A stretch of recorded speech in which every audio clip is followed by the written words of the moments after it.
Amadeus 91.1, Buenos Aires, Argentina.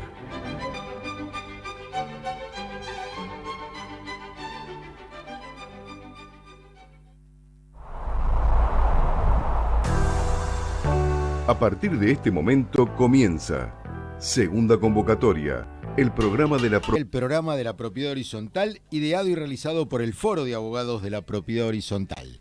Estamos hoy aquí 28 de septiembre del 2022, siendo las 19:03, 15 grados 8, una tarde primaveral, un poquito fresca, con viento en algunas esquinas en la ciudad capital de la República Argentina, dispuestos a iniciar esta nueva aventura, la número 75 de nuestro ciclo Segunda Convocatoria, en nuestro segundo año y en el sexto año, festejando el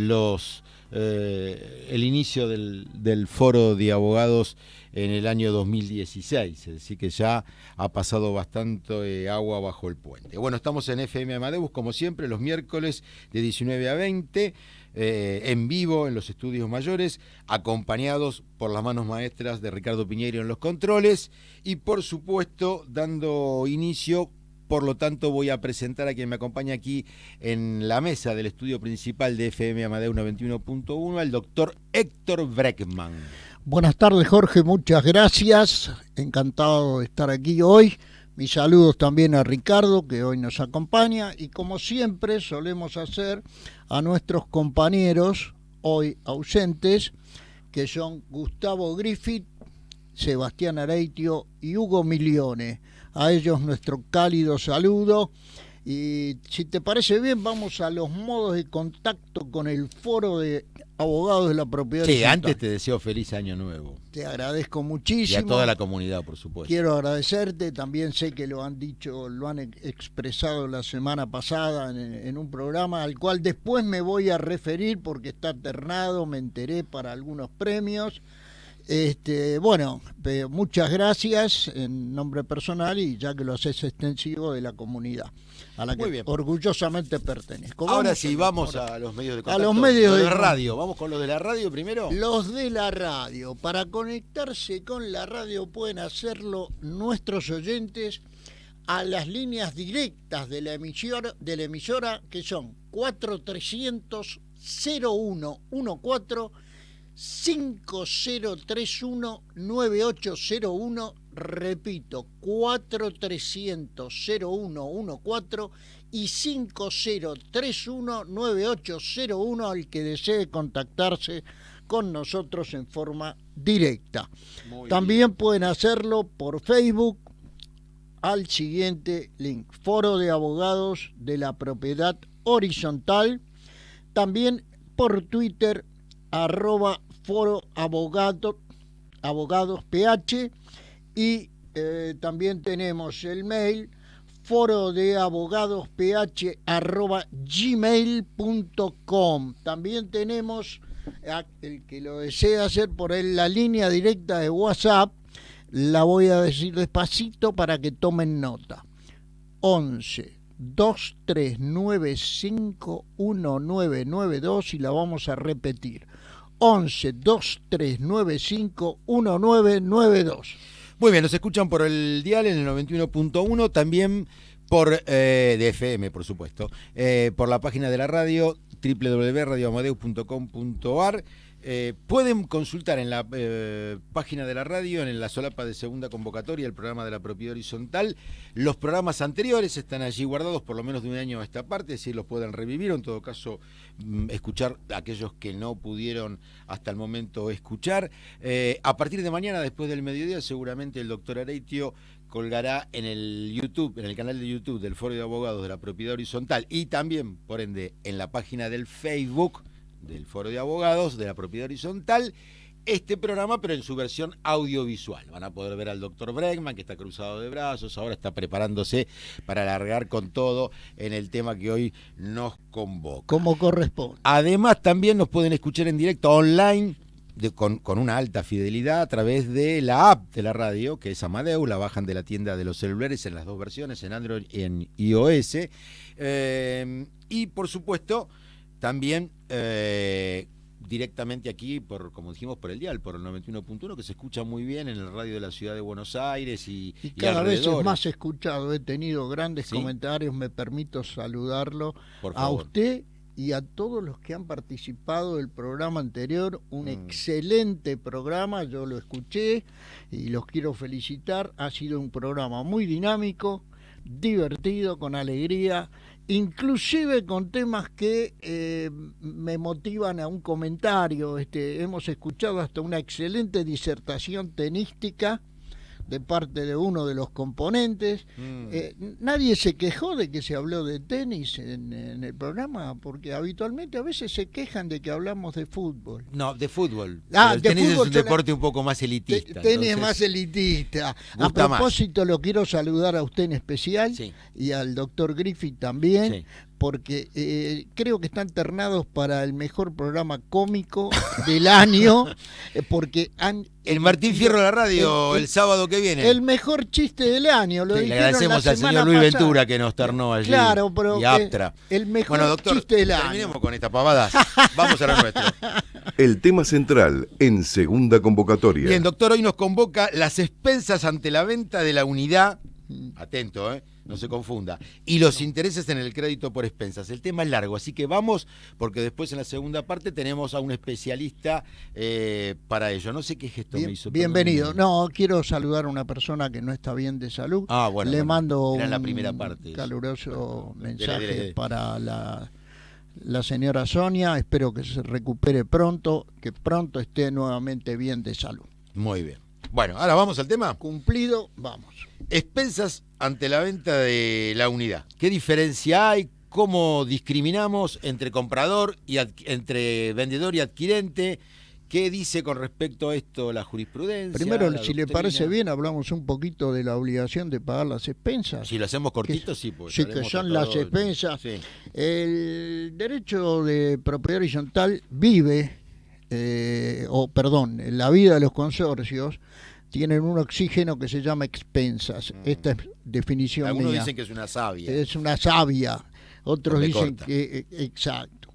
Este derecho, las expensas que le dan vida con la contribución general de todos los copropietarios al pago de las mismas permiten atender a todas las erogaciones que tenga que afrontar el consorcio.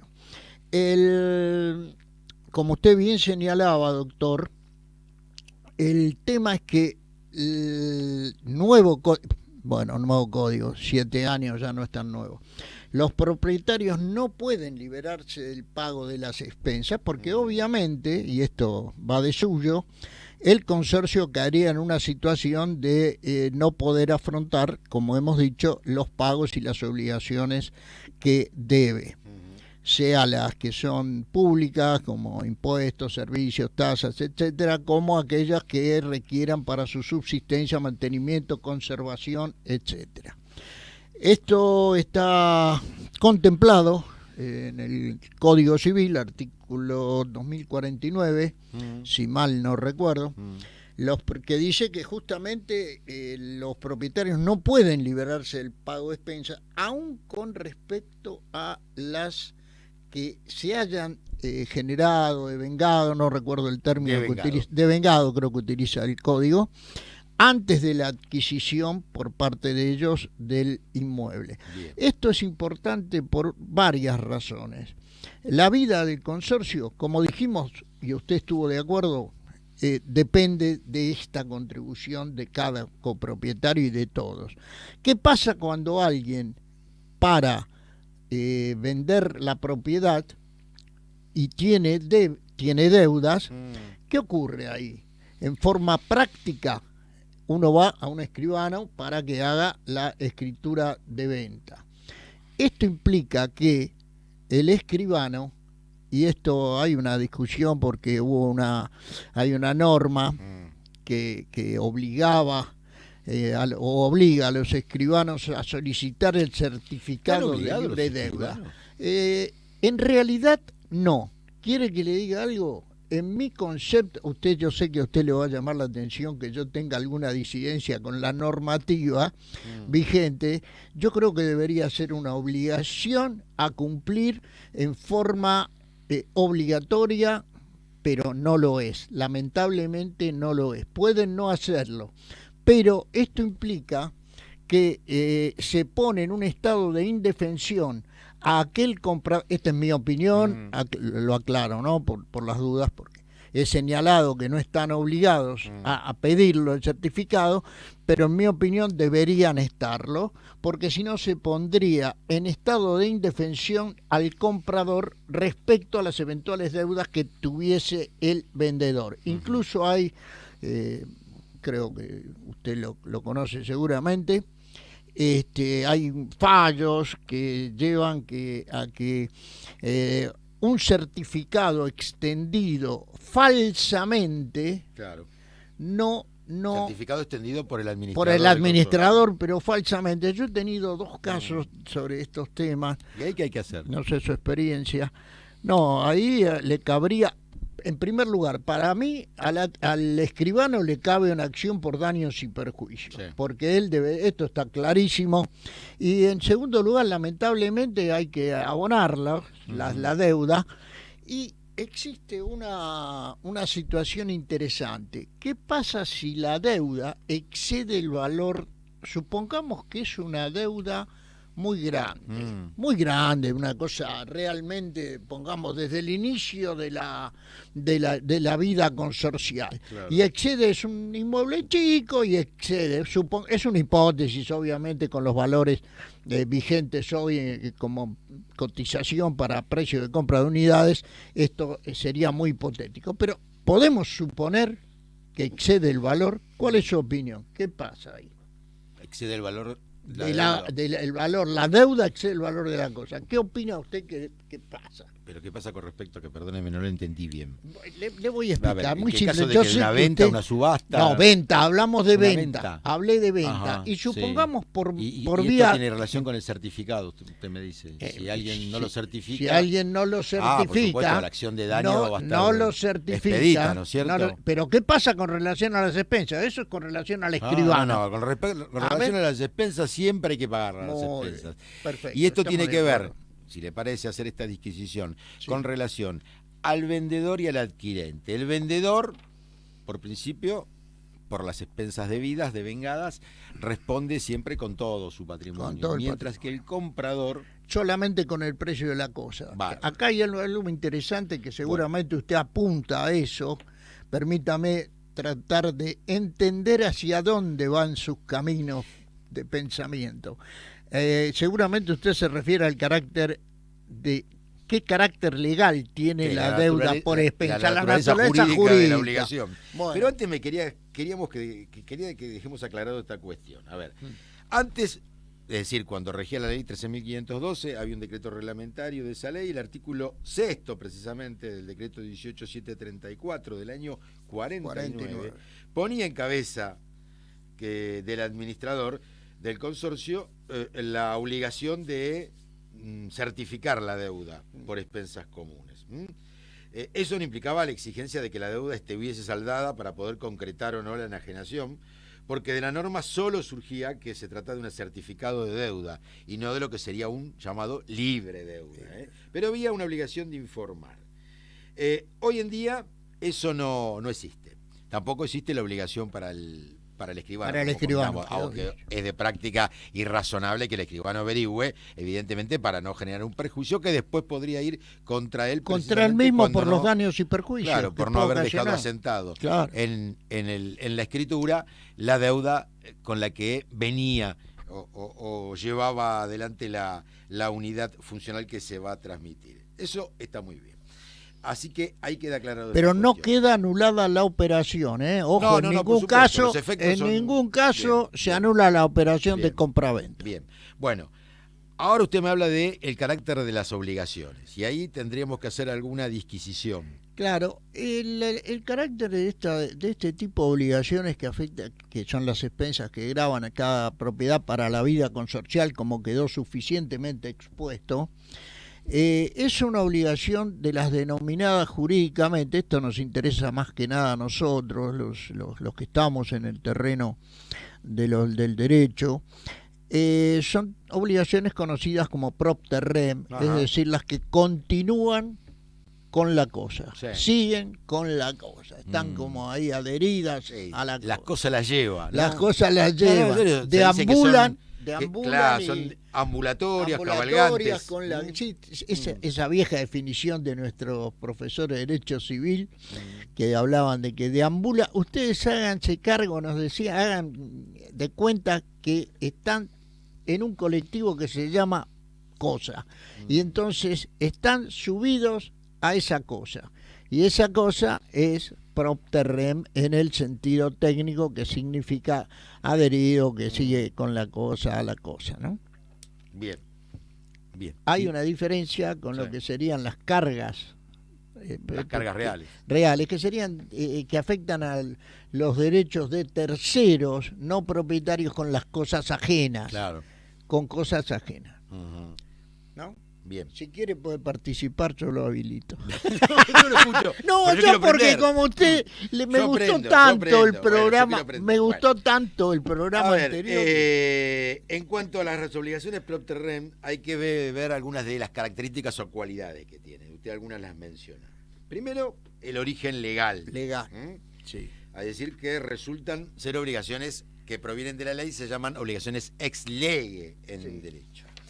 En segundo caso, la existencia de un derecho real tendría que darse para que exista una obligación, las llamadas propter rem. También después podemos agregar la prestación de dar, hacer o no hacer, que es debida en relación a la cosa. Otra de las características es que el deudor responde con todo su patrimonio, en tanto que el tercer poseedor responde solo con la cosa. Con la cosa. Así lo aclaramos. Sí, sí. Otra de las características es que con la transmisión de la cosa se traslada también la obligación, y de allí que se las designe como ambulatorias.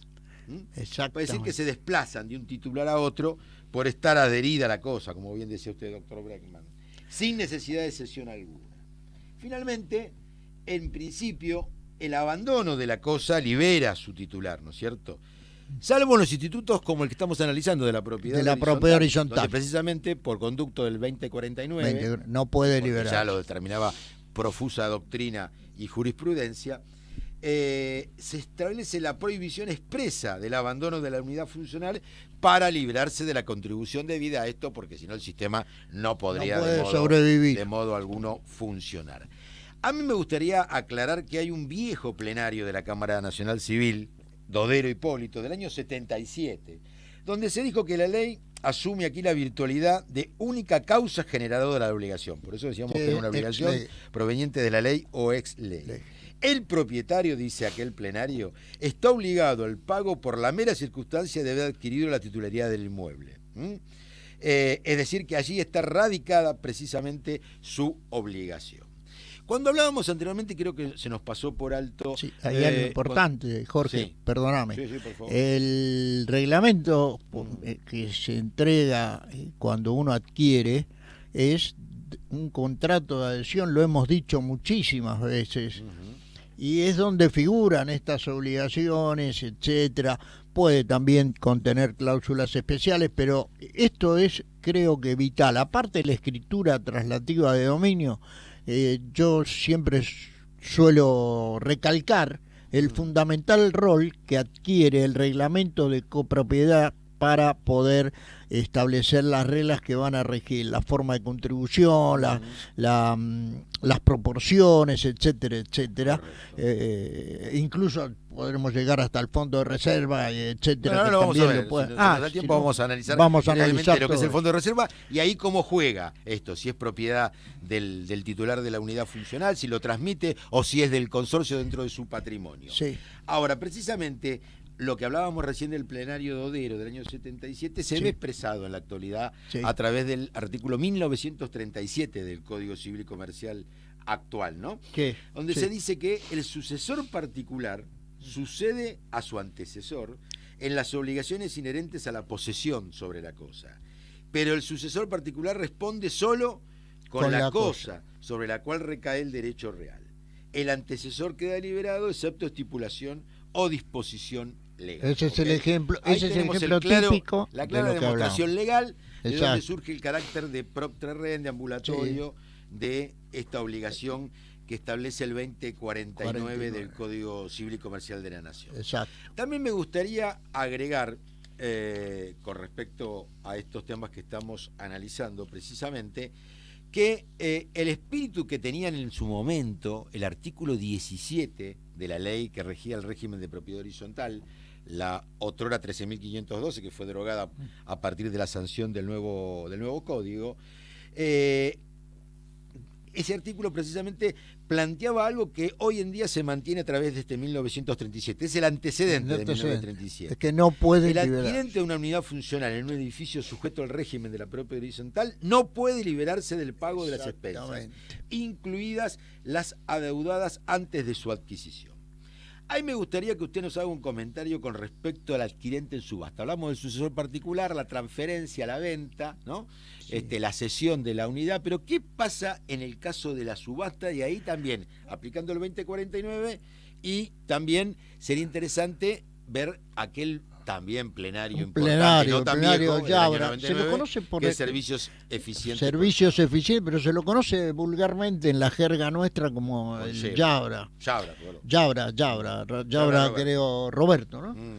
Sí. El voto, ahí hay un voto importante, para variar, hay disidencia entre juristas, y hubo un voto según el cual el adquirente en remate debe responder por expensas en caso que el precio de venta resulte insuficiente para el pago total. ¿Se acuerda que al principio yo mencioné qué pasaba esa hipótesis que yo señalé? Supongamos que exceda. Bueno, en este caso hay una solución para la situación en la cual se compra una propiedad en una subasta pública, única forma de subasta contemplada como característica de pública, según sea por quiebra o por ejecución hipotecaria o por deudas que motiven la ejecución, un título ejecutivo. Bueno, entonces, el artículo 2049, que profusamente hemos mencionado aquí, no se refiere expresamente a esa situación, quiero dejarlo aclarado, no está contemplado expresamente en la letra del artículo. Equipara la enajenación voluntaria y forzosa a esta situación, que es la subasta judicial.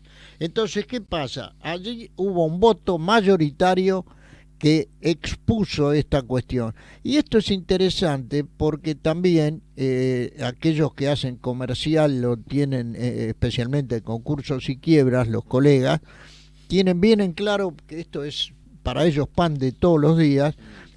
También en relación al pago de impuestos, tasas, etcétera, que estén afectados, también tienen que pagarse, ¿no? Bien.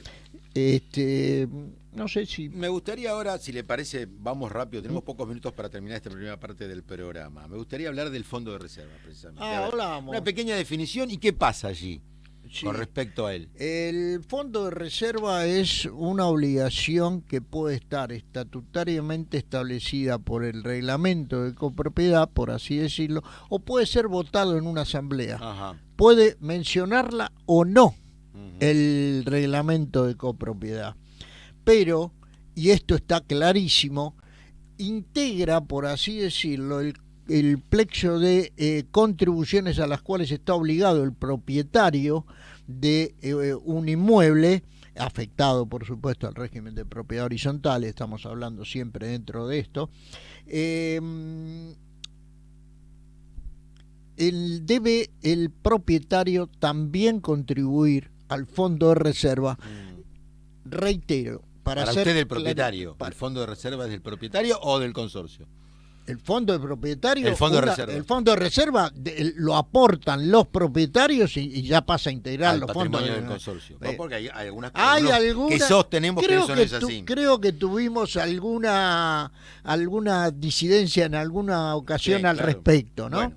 Pero sí, hay que señalar que es obligatorio y sobre todo el cumplimiento. ¿Y qué pasa cuando hay transmisión entonces? Ese fondo de reserva. Ese fondo de reserva, para variar, hay, en mi opinión, correspondería se le reintegrás. Esta es mi opinión. Sé que hay posturas como creo que Mariani de Vidal. Sí.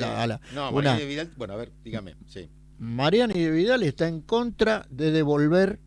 Sí, claro. Ella estaba, yo lo leí esto como estaba en contra, que es patrimonio del consorcio. Sí. Entonces, para ella no habría que reintegrarlo.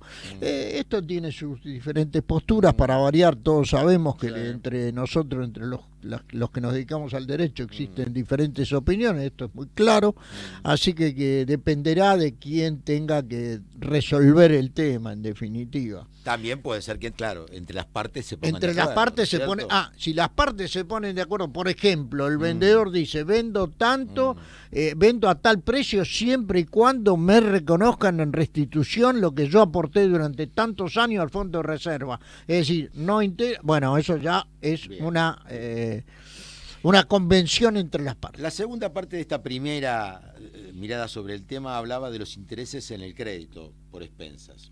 Doctor? Ahí. Lo primero que tenemos que decir que está claro, a ver, bueno, vamos a ver qué tema me dice. Tenemos pocos minutos. A ver. Está claro que estos intereses, cuando hablamos del pago los intereses por retardo en el pago de expensas, son intereses moratorios. Moratorios, eso no cabe ninguna duda. Bueno, muy bien. No son los compensatorios por uso de capital. Perfecto. Sí, esa es la diferencia. Y eventualmente podrá haber punitorios por el retardo, pero básicamente son intereses moratorios. Sí. Allí, ¿quién determina los intereses? Depende de la situación. Si estamos hablando en juicio, es una cosa. Estamos hablando en el marco del reglamento, el de la vida reglamento consocial. En primer lugar, el reglamento de copropiedad es quien seguramente fija, pero sobre esto hay que tener en claro algo, Jorge. A mí me gustaría que la gente tuviera en claro que así hay reglamentos, así como hay edificios que tienen 80 años, hay reglamentos que tienen 80, 70, y contemplan situaciones que hoy día no son, por así decirlo, realistas. Claro. Es decir, la economía varía, en fin, por eso marco la diferencia. El reglamento puede establecer tasas para tasas moratorias tasas para el interés moratorio. Sí. Pero, a su vez, el paso del tiempo puede hacer que una asamblea modifique esa tasa. Y cuando la tasa es muy alta, se va fuera de las tasas del mercado, ¿qué podría pasar ahí? Y si el administrador, ciñéndose a lo que dice el reglamento, pretende cobrarle a usted no tengo dudas que no le van a cobrar. No le va a poder cobrar nadie. Pero si alguien obviamente puede plantear una modificación, puede impugnar eso, y obviamente si llega a un extremo vamos a un juicio. Está claro que eso lo puede fijar libremente, ya sea, bueno, por un lado el estatuto o una asamblea modificando, ¿no? Esto en base al artículo 768 del Código. Ahora, pasamos al juicio de expensas y la aplicación de los intereses. Brevemente, doctor. Rápidamente, las cámaras civiles, que son las que rigen en este caso y tienen son los superiores de los jueces, permanentemente se la pasan cambiando, modificando las tasas, adecuándolas a las cuestiones económicas y a las vicisitudes económicas. Y esas son obligatorias. En general hoy se percibe la tasa activa del Banco Nación, es una tasa que se publica, bueno, y tratan de adecuarla sea a lo que dice el reglamento o a lo que haya votado o a lo que pretenda aplicar el señor administrador. Ajá. Más de una vez me he encontrado con algún administrador que pone su propia tasa. Que sí, pone la Esa tasa. facultad morigeradora o adecuadora surge de los jueces, surge del artículo 771 del Código. Sí. Porque los jueces pueden reducir los intereses cuando la tasa fijada o el resultado que provoque la capitalización de intereses, eso después lo vamos a explicar, excede sin justificación y desproporcionadamente el costo medio del dinero para deudores y operaciones similares en el lugar donde se contrajo la obligación. ¿Qué pasa aquí? También dice la norma que los intereses pagados en exceso se imputan al capital y una vez extinguido pueden ser repetidos. Hay privilegios, es decir, hay un orden, sí, hay un orden de privilegios, por lo tanto, lo vamos a hablar más en la segunda parte con nuestro invitado especial, pero queríamos dejar referido con respecto a la audiencia, que precisamente esto viene ya desde el artículo 17 de la ley 13.512, después lo vamos a encontrar ahora en el código, en el artículo 2.582, donde hablamos que el capital de las deudas expensas, ¿sí?, de las expensas, tienen un privilegio especial, mientras que los intereses no tienen ese privilegio por efecto del artículo 2583. También vamos a hablar de el concurso y las expensas, pero todo esto lo vamos a hacer en la segunda parte del programa. Solamente quería terminar esta parte diciendo que todo esto es extensivo a los conjuntos inmobiliarios. También. Todo lo que vimos con respecto a lo que dijimos recién con respecto al privilegio especial del artículo 2582 y también con respecto al privilegio común o general del 2583 y referido a los intereses, esto lo vamos a encontrar claramente referenciado en los conjuntos inmobiliarios, aplicable a ellos, conforme, por ejemplo, el artículo 2081 que dice que los titulares tienen la obligación de pagar las expensas, gastos y erogaciones comunes para el correcto mantenimiento y funcionamiento del conjunto, como también se puede aplicar, por efecto de otros artículos del Código Civil, a otros derechos reales, a los más novedosos, como son precisamente el de tiempo compartido y de cementerios privados. Fue elegido por nuestro operador, Ricardo Piñeiro. Seguimos aquí en segunda convocatoria, el programa de la propiedad horizontal, ideado y realizado por el Foro de Abogados de la Propiedad Horizontal. Doctor Bregman, ¿qué me quería decir?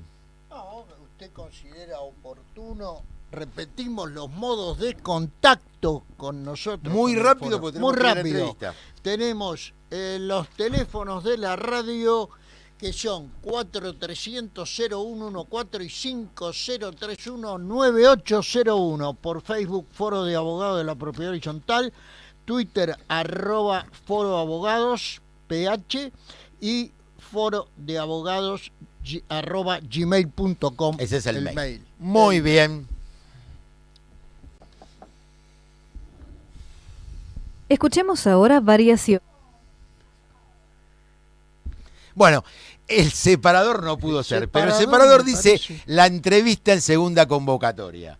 Y así, para ello, vamos a convocar al doctor Mario Celaya. El doctor Celaya es, por supuesto, abogado y escribano por la Universidad Nacional de La Plata, es magíster en Derecho por la Universidad Nacional del Sur, con sede en Bahía Blanca, profesor en múltiples universidades de Derecho Civil, en especial de Derechos Reales. También ha sido y es coautor de diversos libros sobre temas de su especialidad, muchos artículos de doctrina, ponencias publicadas en revistas jurídicas, conferencistas, y además es director del Instituto de Derecho Civil del Colegio de Abogados de Bahía Blanca. Doctor Mario Celaya, ¿cómo le va? Buenas tardes.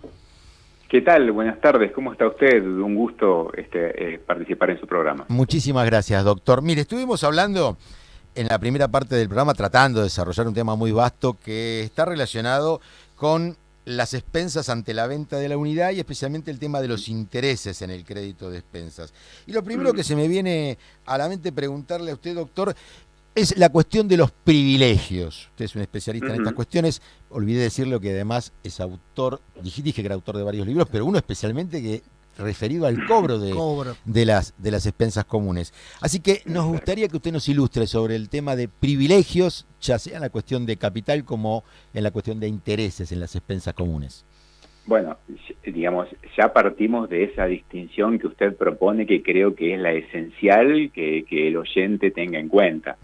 El privilegio solamente recae sobre el capital y no sobre los intereses, lo cual implica que al momento de tomar decisiones tenemos que tener en cuenta necesariamente este extremo. Por suerte, desde la vigencia del Código Civil y Comercial de la Nación, se le otorgó un privilegio patente, expreso, ¿sí? Con un rango superior a otros créditos que en su momento se discutieron, como algún tema de impuestos, un crédito laboral o algo por el estilo. Hoy por hoy sabemos que, con excepción del derecho de retención y las hipotecas, por ejemplo, el crédito por expensas prevalece sobre todo otro crédito. Esa es la parte positiva. Quizás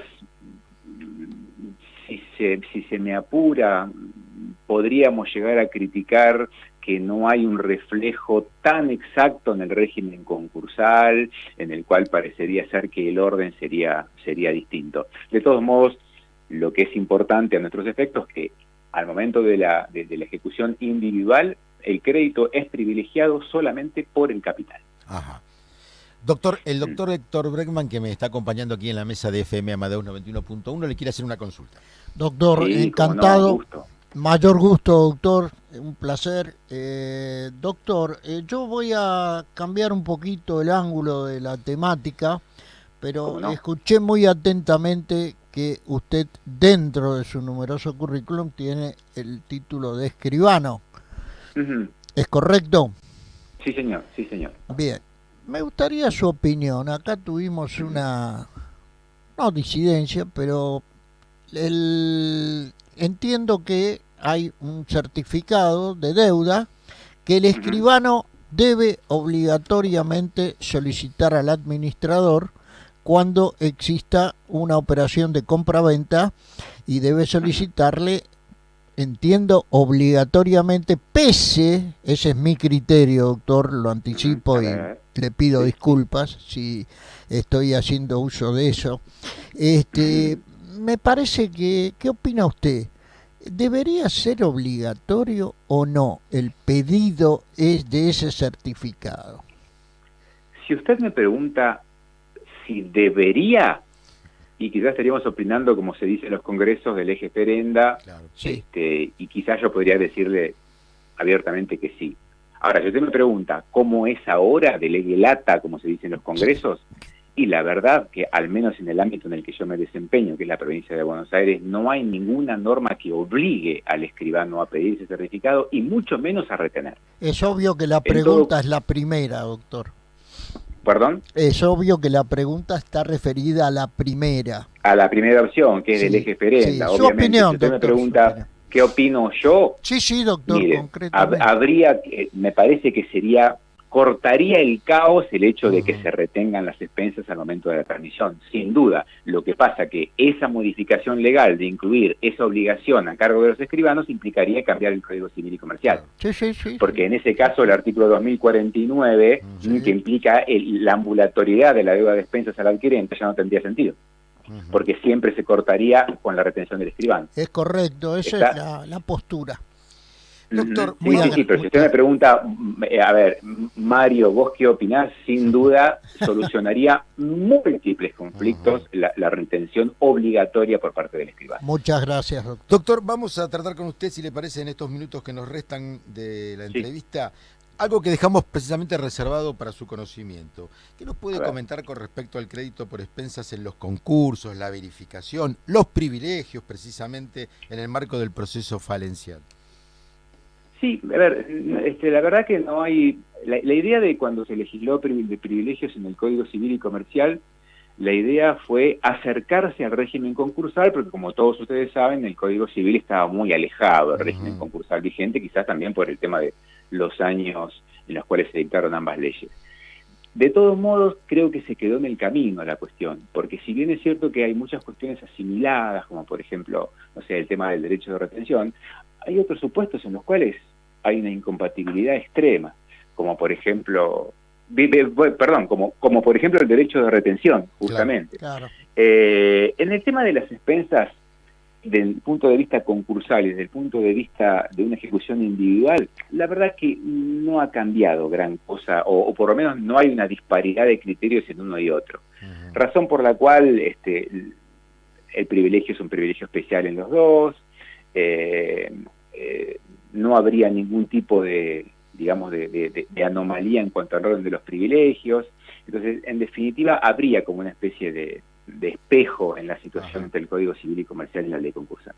Y con respecto al crédito del acreedor hipotecario y el crédito de las expensas, en ese marco de la falencia. Sí.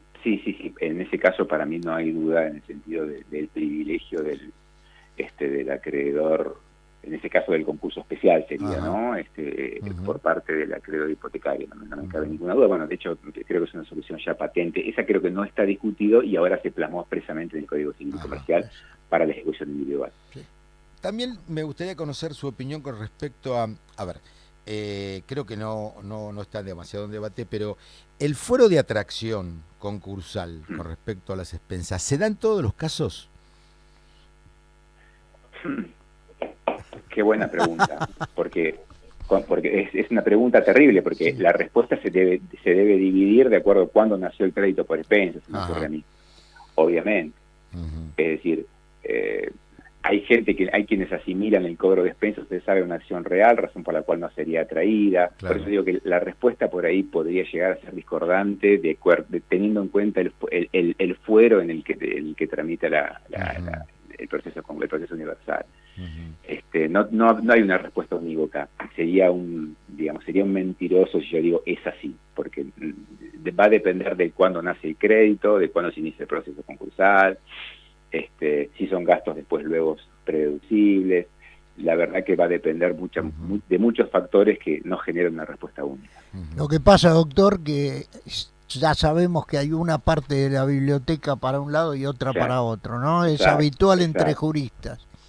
Exactamente. Sí, Jorge. Exactamente. Sí, la última pregunta, doctor, si le Lo parece. mismo, perdón, el mismo escenario sucede ante la sucesión, el fuero de atracción en materia sucesoria. Exacto. Es decir, es exactamente lo mismo. Claro. Usted va a encontrar gente en la cual le dice no atrae, otros sí atrae. Por eso yo digo que, a ver, por respeto intelectual a quienes se encargaron de escribir el tema, me parece que la cuestión es foro por foro. Ajá. Se resuelve fuero por fuero. Ajá. ¿Y hay alguna diferencia con respecto al crédito, a los intereses, mejor dicho, del crédito por expensas, entre el concurso y la quiebra del deudor? ¿O se aplican los mismos parámetros? No, yo no he visto nunca distinciones. Ajá. No he visto nunca. Obviamente, la cuestión procedimental es distinta, pero usted me dice en cuanto al porcentaje. Sí. Yo por lo menos en la práctica no he visto distinciones. ¿Y con respecto a lo procedimental que usted recién comentaba? No. ¿Cómo? Con respecto a lo procedimental que recién usted comentaba. No. Con respecto al monto, no. Imagínense que acá en este caso, piensen ustedes que el privilegio recae solamente sobre el capital, no sobre los intereses. Uh-huh. Los intereses se cobran a prorrata, en moneda de quiebra en el caso de la quiebra, uh-huh. Y el monto no varía, o sea que en definitiva no recuerdo haber encontrado alguna diferencia entre los intereses en materia concursal, uh-huh. tanto en el concurso como en la quiebra. Lo último, doctor, estuvo en las Jornadas Nacionales de Derecho Civil en Mendoza, ¿no? La semana pasada. Exactamente, sí. Bueno, un comentario, ya que nosotros no pudimos estar, así que recalamos en usted para que nos comente qué le pareció.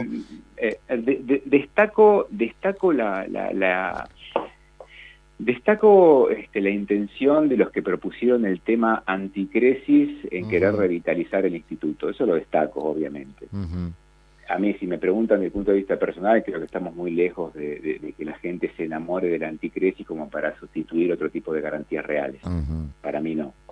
De todos modos, me llamó muchísimo, esa es la parte quizás negativa. En cuanto a la parte positiva, yo la verdad que destaco que hayan existido 46 ponencias sobre anticresis. Es cierto. Ustedes piensen, por ejemplo, que de 12 comisiones, hubo comisiones con temas infinitamente más interesantes, con 42, 45, 50 ponencias.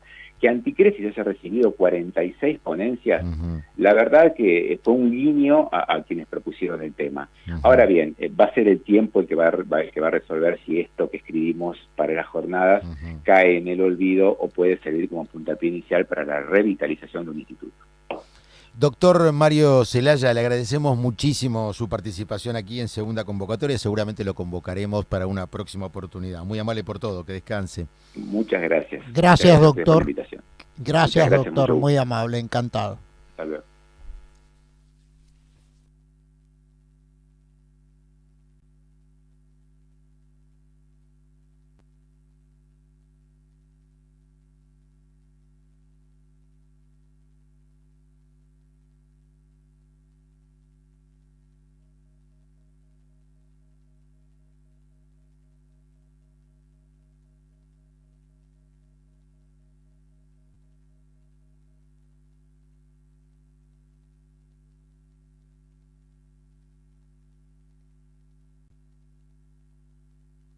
Muy bien, Seguimos aquí en segunda convocatoria el programa de la propiedad horizontal. Hoy estábamos con algunos, ¿no? Sí, algunas desprolijidades. técnicas. ¿Será la primavera? Manos mágicas, anda enamorado. El consultorio me parece, en segunda me parece. convocatoria. Ya fue. Ya pasó la entrevista, Ricardo. Bueno, ya pasó también el separador. Otro viene aspecto ahora el humorístico. consultorio. Hoy es un día terrible. Este Le agradecemos al doctor Mario Celaya Sí. a la distancia que se haya prestado a nuestra requisitoria. No entendí una cosa antes de pasar a las preguntas. Tenemos muy poco tiempo, pasa 19:51. rápido. Doctor Bregman, ¿por qué hizo algún comentario al principio con respecto a lo humorístico del programa anterior? Porque me llamó la atención y los quiero felicitar, Ah. como dije antes, a vos y a Gustavo. El mejor chiste del año. Se atrevieron a decir que hay 2 equipos que tienen más convocatoria popular que Boca. No, lo dijimos dejo ahí. en la capital federal. Lo dejo ahí. Yo dije en otro momento, no dejo sé si ahí, ahora, lo en otro momento en la capital federal, River en primer lugar y después Racing eran los de mayor convocatoria. Discúlpeme, doctor. Todas las encuestas realizadas en Estoy hablando de otras todas, épocas, no sé ahora. todas, siempre dieron a un equipo como el más popular de la Argentina. Por Estoy eso hablando en la capital deduje federal, la ciudad que de es Buenos un Aires, chiste. pero no importa. Bueno, no importa, está listo. bien, quédese tranquilo. Igual, Me quedo por muy- una semana en la punta ya es demasiado. La semana que viene va a ver, Vamos si a ver. viene, va a ver cómo viene cabizbajo. Bueno, tenemos un montón de preguntas. Yo voy con Tenemos algunas muchas. de las de hoy. A ver, ¿cuál De es? las de hoy, enviadas al WhatsApp de la radio. Dice Inés de Almagro. Sí. Tiene roto el piso del baño y el techo de la habitación. Desastroso. Me parece que no va a tener Quiere invitados saber a la cómo casa. puede hacer para lograr que se lo reparen. Bueno, el doctor Bregman conoce de albañilería y de plomería también, así que podría darse una vuelta. No solo los honorarios, En pero... no, ese es el único problema. Inés, en primer lugar, si es un departamento ubicado en un edificio afectado a la propiedad horizontal, se debe efectuar la denuncia a la administración, quien tiene derecho a mandar su personal. Pero supongamos que el administrador no cumple o no quiere prestar atención, debe usted recurrir inevitablemente a una comunicación a través de carta documento, telegrama, o también sirven las cartas dirigidas en forma de misiva a la administración, haciéndose sellar la recepción, firmar y sellar el ejemplar, protestando, es decir, reclamando que la administración envíe personal. Supongamos que esto no ocurre, usted debe yo recurriría a un informe técnico en primer lugar y hecha la intimación, porque hay que ver la causa de dónde vienen los problemas. Es básico tener un informe técnico, arquitecto, alguien con título suficiente y habilitante para responder sobre cuál es el origen de estos daños. Hay que determinarlo. Siempre yo estoy partiendo del supuesto de que es otra propiedad o que atraviesa un espacio común, etcétera, etcétera, o que esté a cargo de la administración. Ya sabemos, no voy a extenderme tanto en homenaje al tiempo, cuáles serían las características, pero esencialmente usted tiene que intimar a que el administrador, siempre y cuando, reitero, el daño provenga de un espacio donde sea de propiedad común, o que las cañerías atraviesen estos espacios, o que recordemos que las modificaciones que introdujo el Código Civil en la actualidad determinan que todo lo que está de las paredes internas corresponde al consorcio, por decirlo grosso modo. Supongo que esto es lo que la señora Inés de Almagro. Inés de Almagro debe saber. Carta documento, intimación, informe técnico, y si el administrador nada hace frente a estas situaciones, seguramente el abogado suyo le va a decir, se comunica con el foro de abogados. se comunica con el foro de abogados y vamos a intimar y a pedir una mediación después. Recordemos que todas estas son indicaciones genéricas, son obvio, no en podemos, todo caso, ¿no es cierto? Nosotros claro, no conocemos el caso concreto, deberíamos analizarlo con mayor profundidad, por lo tanto son orientaciones. orientaciones que damos. Sin compromiso. No estamos asesorando de ninguna manera radialmente. Estamos describiendo generalidades. Mauro de Caballito desea hacer la siguiente consulta, doctor Bregman. Si una carta documento la debe enviar primero a la administración y luego al consorcio, o si debe hacerlo a ambos simultáneamente. A ver, esa es la primera parte de la pregunta. No comprendo la primera pregunta porque hay suponemos que hay un conflicto. Está bien, no importa. Pérdida, daño, un reclamo, tema de asamblea. Legal. Bueno, no sé si él dice, hay que mandársela primero al administrador y después inclusive la convocatoria a una mediación, el llamado no, mediación. eso es otra cosa. No, está bien, no importa, una comunicación. Correcto. ¿A quién hay que mandársela? Al administrador y después al consorcio, a uno de los dos. No. El administrador es el representante legal del consorcio, por lo tanto está habilitado, y es más, según mi humilde criterio, obligado a recibir todas las comunicaciones que se le cursen en forma oficial.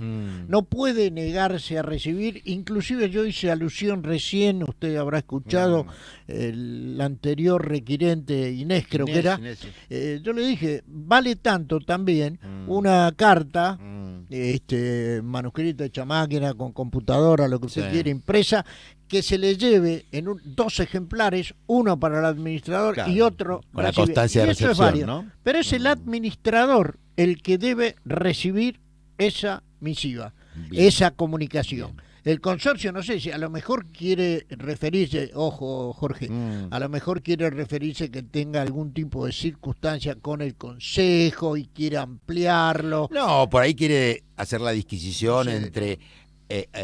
ataco por un lado, ataco en el sentido jurídico de la cuestión, agredo al administrador en persona, con su carácter de administrador, personalmente, por su función, y después al consorcio por algún daño que se haya generado. Supongo por que cualquier abogado, derivado de partes doctor, comunes. Supongo que, Jorge, que cualquier abogado cuando intima o lo hace responsable, ya está, y si incumple en algo sus funciones el administrador, será considerado. Igualmente le podríamos decir a Mauro de Caballito que nos comente qué es lo que quiere intimar o emplazar o comunicar para saber si corresponde a administrador y consorcio o no. Por eso es excelente la oportunidad, lo que usted, la aclaración que hiciste, Jorge, que estas son generalidades, claro, no podemos, no conocemos todos los casos. La segunda parte tiene que ver con usted, doctor Bregman, de la pregunta. O la segunda pregunta de Mauro. Dice que desea conocer la forma de poder contactarse con el foro. Mauro, lo pasamos permanentemente en el programa, más allá que hoy Ricardo Piñero no esté muy bien, ¿no? En el tema de cómo coordinamos, pero se lo vamos a repetir. Pasamos los avisos, lo vamos a repetir. Bueno, y nos vamos a ir. Con la radio, Mauro creo que es, Mauro, puede contactarnos al 4300-0114 o 5031-9801, teléfonos de Radio Amadeus. Y también puede contactarse con el foro a través de Facebook, Twitter o por mail. Por Facebook puede hacerlo al Foro de Abogados de la Propiedad Horizontal. Twitter al @Foro Abogados PH y Foro de Abogados PH @gmail.com. 20 horas clavadas, doctor Bregman, nos vamos. Saludamos a todos, a nuestros compañeros hoy ausentes, a la amable audiencia y a Ricardo Manos Mágicas. Gracias por todo, Ricardo. Un abrazo. Jorge. Nos vamos hasta la semana que viene, a las 19 horas en punto, en vivo aquí en FM 91.1 Radio Amadeus, cuando digamos precisamente que comienza segunda convocatoria al programa de la propiedad horizontal. Hasta entonces, buena semana. Bien hecho. Desde la ciudad de Buenos Aires, República Argentina, transmite Amadeus 91.1.